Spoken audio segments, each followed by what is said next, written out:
Good day doodlers and welcome to Draw Cartoons. Today I'm going to talk to you about something called hatching and cross-hatching, which is an excellent shading technique that you may or may not have used before. Now I'm going to cram in a lot of useful tips into this video, so I recommend that you don't skip around to find out what the final result looks like, or you will miss some very good tips indeed. If this video turns out to be enjoyable for you, please hit that like button and also subscribe to the channel to support it. And don't forget to turn on those notifications while you're at it. With that, let's get going.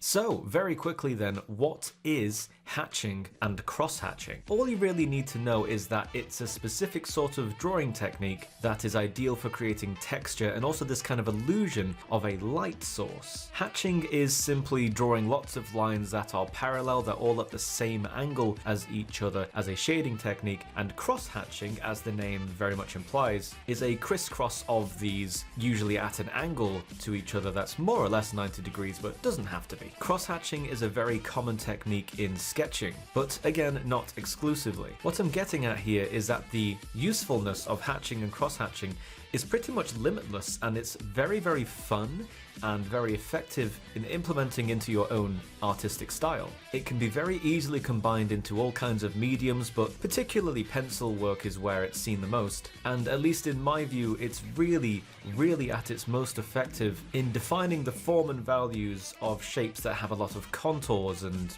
bumps and edges. However, it's also very useful for drawing objects that don't have all those contours. Today I'm going to explore both hatching and cross-hatching on both a cube, which has very smooth edges and no contours pretty much, and then something else that has plenty of contours, just to show you how handy hatching and cross-hatching can be.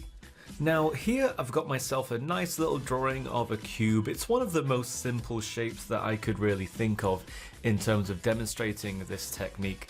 So obviously hatching and cross-hatching is going to be employed here. I'm going to show you exactly how I'm going to do it. The first thing I'm going to decide on is where my light is coming from. So I'm going to have a light source that's coming from up here, right? That's the direction of light.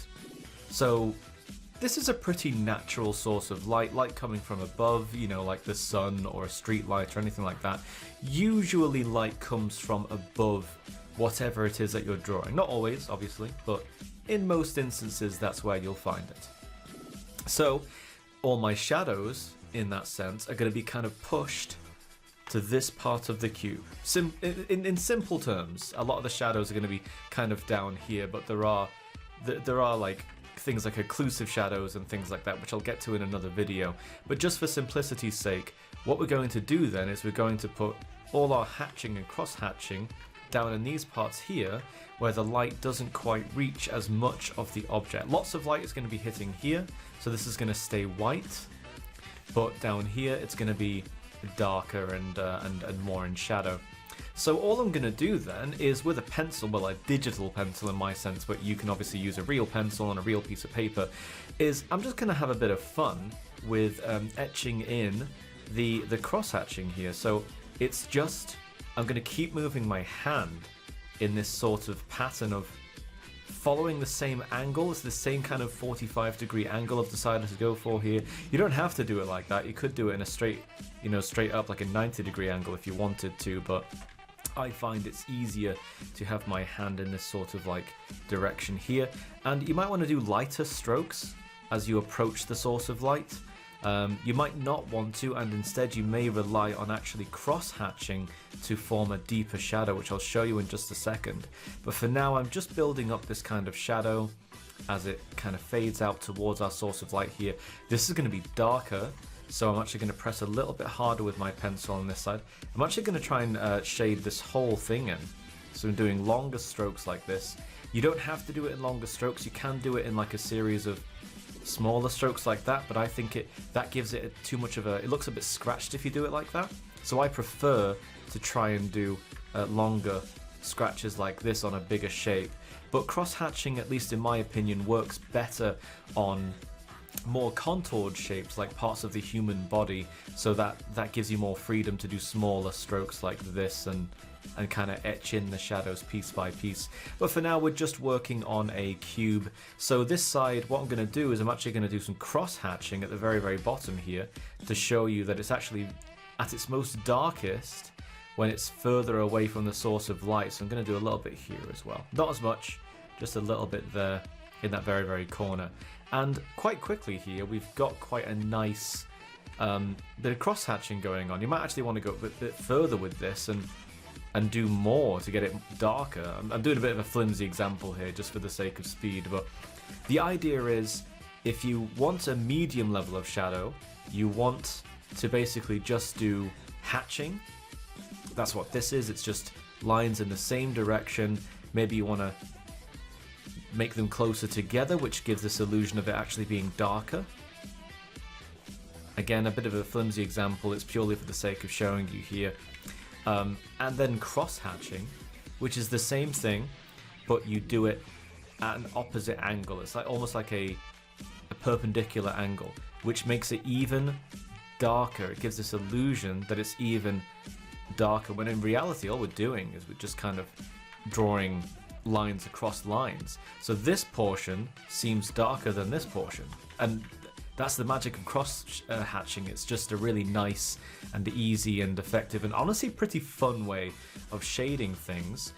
So let me just, I'm going to hide all these layers to show you an example of something that I feel cross-hatching works better on. The human hand, yes, the bane of every artist everywhere, but I will say that hands, or really anything with a lot of contours, a lot of shapes on it, all kinds of bumps and crevices and stuff like that, anything with a lot of shapes on it, as clothing is another great example of this, that is when cross-hatching, at least in my opinion, really kind of shines and is at its best. And the reason why is because it allows you to play with smaller lines and smaller kind of edges on your cross-hatching. I'll show you what I mean. So again, I'm going to establish a light source. I want light coming from this side, so that means that this portion of the hand is going to be more in shadow.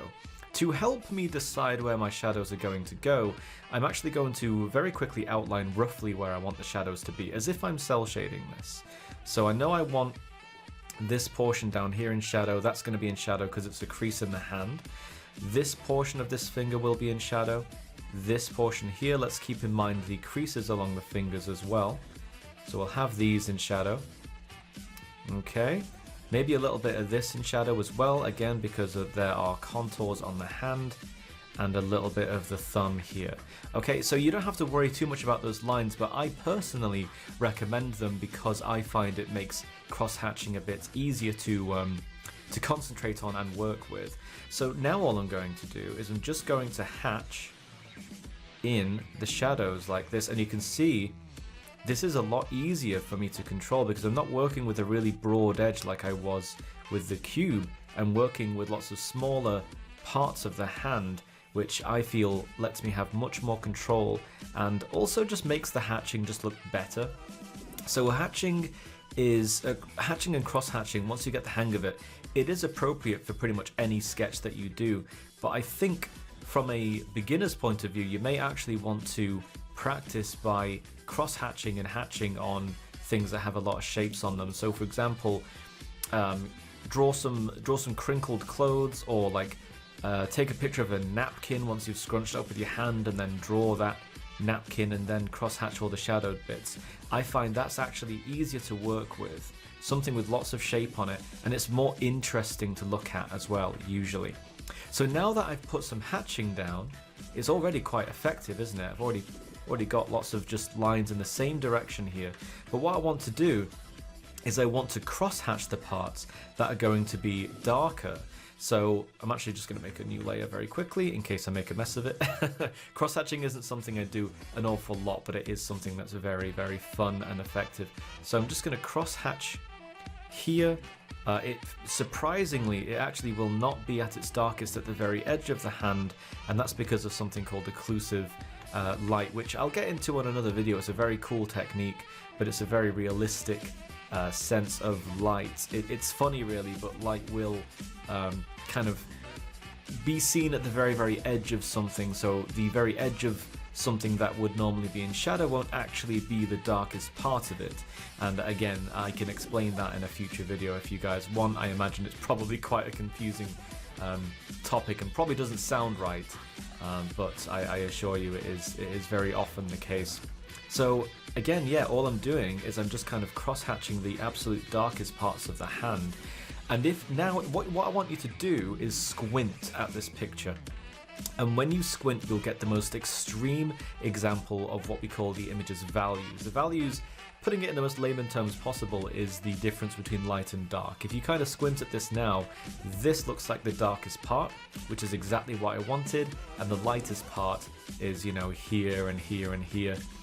And that's basically cross-hatching 101 for you. This has been a very simple way of approaching it. Cross-hatching is a bit more complicated than what I've explained in this video. I could do a whole other video on this explaining the finer parts of it, but as a quick kind of crash course, I hope that this was helpful in understanding that at its absolute purest form, cross-hatching is simply a way of shading and identifying the form of an object by giving this illusion of light. If you did enjoy this video, please don't forget to hit the like button and subscribe to this channel for more tutorials just like this one in the future. With that, guys, I'll catch you next time.